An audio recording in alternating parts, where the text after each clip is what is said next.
friends were disposed to do by him, he might now have been in his proper situation, and would have wanted for nothing.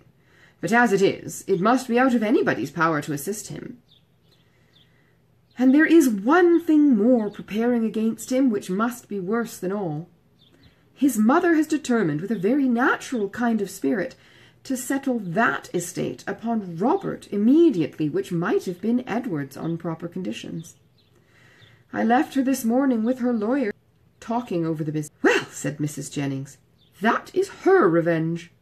Everybody has a way of their own, but I don't think mine would be to make one son independent because another had plagued me. Marianne got up and walked about the room.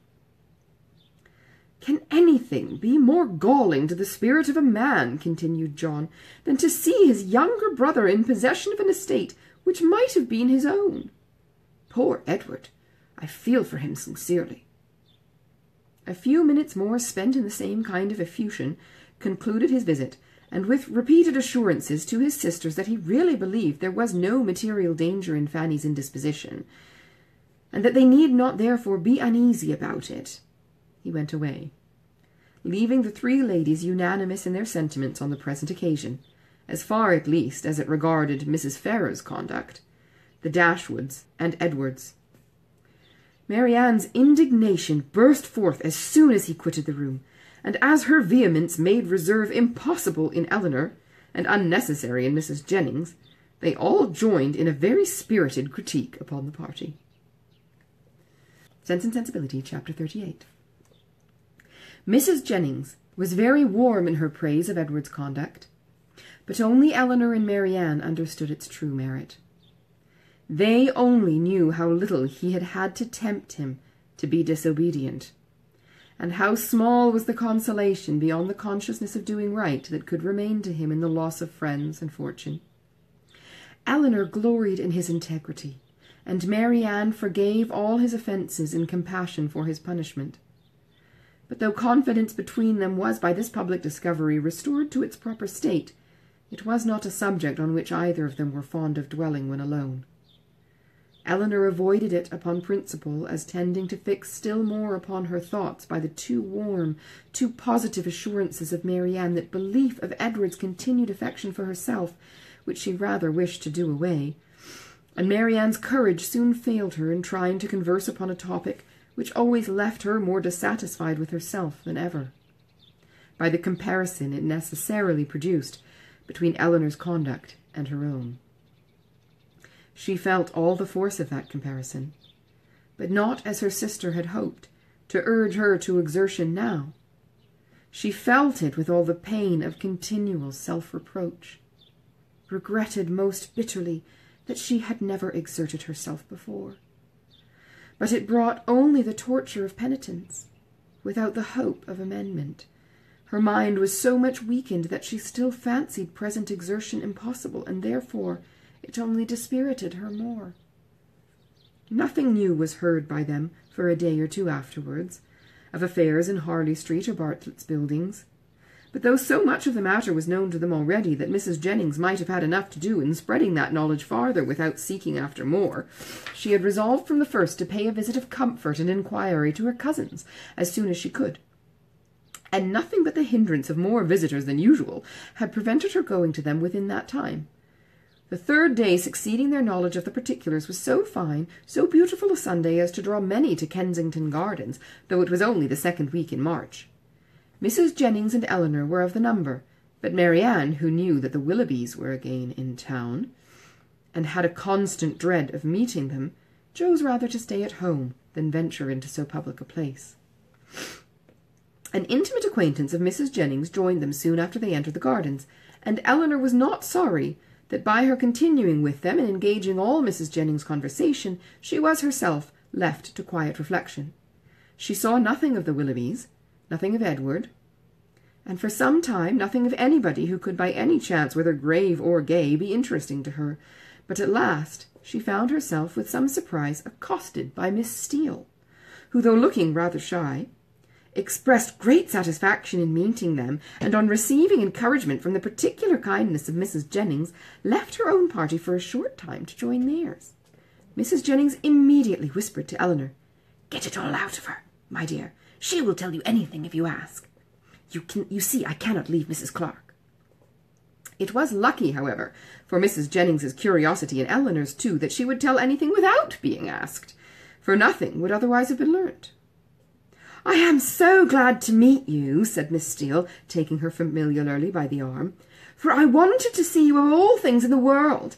And then lowering her voice, "I suppose Mrs. Jennings has heard all about it. Is she angry?" "Not at all, I believe, with you." "That is a good thing. And Lady Middleton, is she angry?"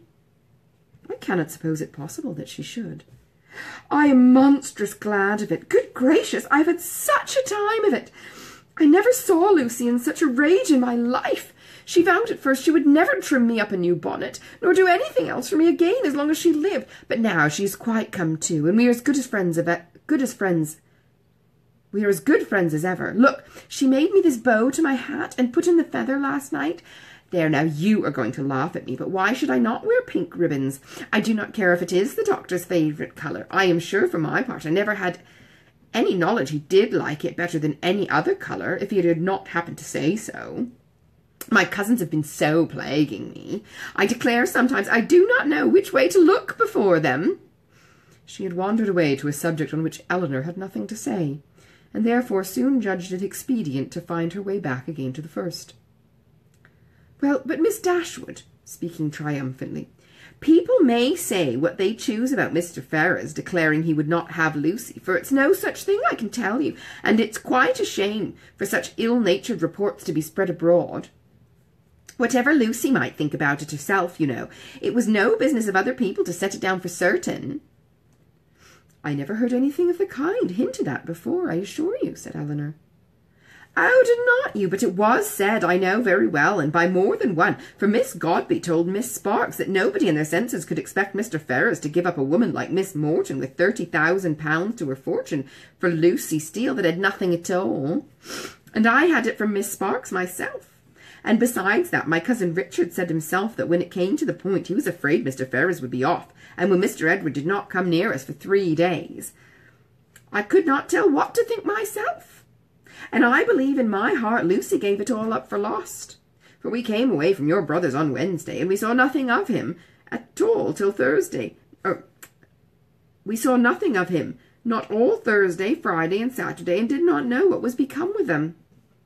Once Lucy thought to write to him, but then her spirit rose against that. However, this morning he came just as we came home from church. And then it all came out, and how he had been sent for Wednesday to Harley Street, and been talked to by his mother and all of them, and how he had declared before them all that he loved nobody but Lucy, and nobody but Lucy would he have, and how he had been so worried by what had passed, that as soon as he had went away from his mother's house, he had got upon his horse and ridden to the country somewhere or other, and how he had stayed about at an inn all Thursday and Friday on purpose to get the better of it.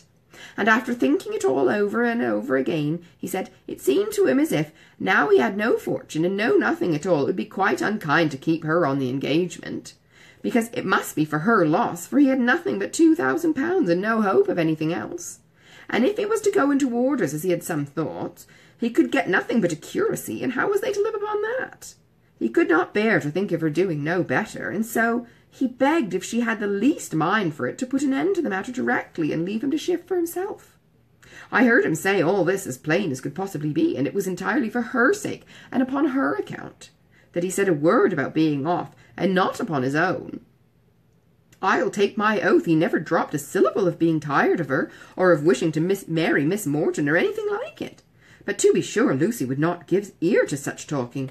So she told him directly, with a great deal about sweet and love, you know, and all that. Oh, law, one can't repeat such kinds of things, you know. She told him directly she had not the least mind in the world to be off, for she could live with him upon a trifle, and how little soever he might have. She should be very glad to have it all, you know, or something of the kind. So then he was monstrous happy, and talked on some time about what they should do, and they agreed he should take orders directly, and they must wait to be married till they got a living. And just then I could not hear any more, for my cousin called from below to tell me Mrs. Richardson was come in her coach, and would take one of us to Kensington Gardens, so I was forced to go into the room and interrupt them, to ask Lucy if she would like to go, but she did not care to leave Edward, so I just run upstairs and put on a pair of silk stockings and came off with the Richardsons. "I do not understand what you mean by interrupting them," said Elinor. "You were all in the same room together, were not you?" "No, indeed!"